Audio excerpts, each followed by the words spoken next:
Hello Nigerian football fans, hello there football fans. In the last video I said this Nigerian football setup should be burnt to the ground and rebuilt from the ground up.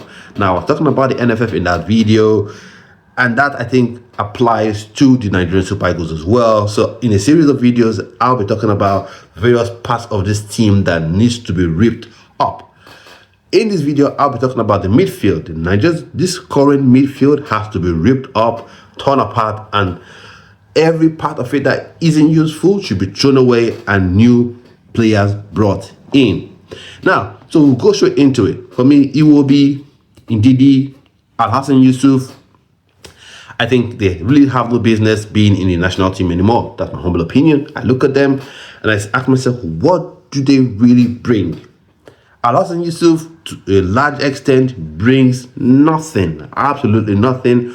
I'm sorry if he's one of your favorites, if he's one of the players you love, you like, you rate, whatever, he isn't good enough. And he should be nowhere. Even if it's a 50-man squad, he shouldn't be on that squad list for Nigeria. No, he's just not good enough.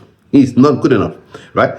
And then it will be, I think, he's beginning to get past that time where he can offer anything, right? The goal Nigeria considered, his inability to chase down that man, his lack of awareness to make run goal side, to provide additional support in that midfield, just optimizes everything about Alex Iwobi right now, in my humble opinion. While he's a wonderful guy, while I think he served Nigeria well to the best of his abilities, right now I just think, no, he doesn't have that much to offer in Nigerian Super Eagles, in my humble opinion. And if we have to rebuild this team, if we have to rebuild Nigerian football, then certain favorites have to be dropped. Certain players you love, certain players you like, certain players you get to shake, certain players you get to hug, certain players you get to take pictures with, have to be dropped off, have to go.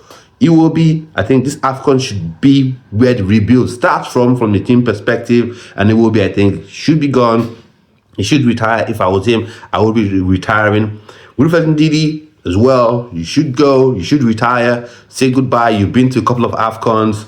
You've played in a couple of World Cup qualifiers. So, and that's about it at this point in time, because the next time we're looking to qualify for a World Cup, maybe it's 2 years from now, when those qualifiers will start again.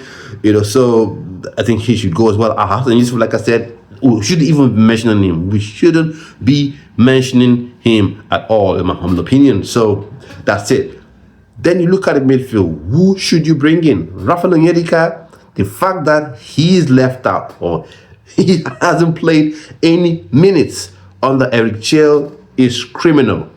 Should be a war crime, in my humble opinion. The fact that a player of the caliber of Rafael Onyedika didn't play a single minute is a crime. You watch him week in, week out in the Belgian league. You watch him in the Champions League. He dominates, plays very well, and then come to the Super Eagles, he doesn't get a single second. That's silliness. Don't tell me the coach sees him in training. Don't give me that rubbish. But the coach sees them in training. Then how does he do what he does? Playing for his clubs. Playing for his club. How does he do it? So don't give me that bit. So he comes in, Rafael Onyedika, and then Uche Santos comes in again into that midfield. I don't know why he was kept on the bench. He plays for Crystal Palace in the Premier League. We've seen what he's done with Getafe. He's come to the Premier League. We've seen what he's done, for Crystal Palace so far. He's beginning to find his feet right there. He played in the European tie. So he matches up. What's annoying is and confusing is he matches up with what Eric Chell wants to do, which is someone who's athletic, who's pacey, who can put on that press from the midfield, who can be press resistant. He has all these features and abilities. Why he doesn't get to play, which makes me feel like the NFF interferes way too much in team building, team construction, and player selection, and even the starting 11. So that makes me think the NFF, everyone needs to really, really be shoved out, in my opinion. So Onyedika, Uche Santos come in, and then for me, Charles Uba should come in as well. Adamu Mukhtar should come in as well. and the man himself, Ebenezer Akintimiro, should be in this team because he comes in with a different profile. And then we begin to reach out to players like Francis Onyeka and Ethan Nwaneri, right? So when you look at this midfield, because each time I mention certain players, people want to go on about to say, oh, but this player is dual national, which is stupid. Why does the fact that a person is a dual national prevent that player from playing for a country? It's just stupid in my opinion. So, but for your benefit, you see all the players I mentioned previously: Chris Santos, Onyedika, Adamu Mukhtar, Ebenezer Akintimiro, 4 of them, they all have just Nigerian nationality. So listen, and then Ethan Nwaneri comes in, one national doesn't matter.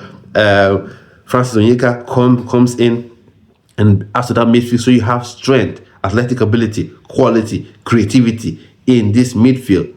I think this should be the midfield going to the AFCON. This is what I think, but who knows what the NFF is going to do. So, like I said, I'll be doing a series of videos. I started the first one, which is this video, talking about the midfield. The next one, I'll be talking about the defense. And then as well, I'll talk about the attack.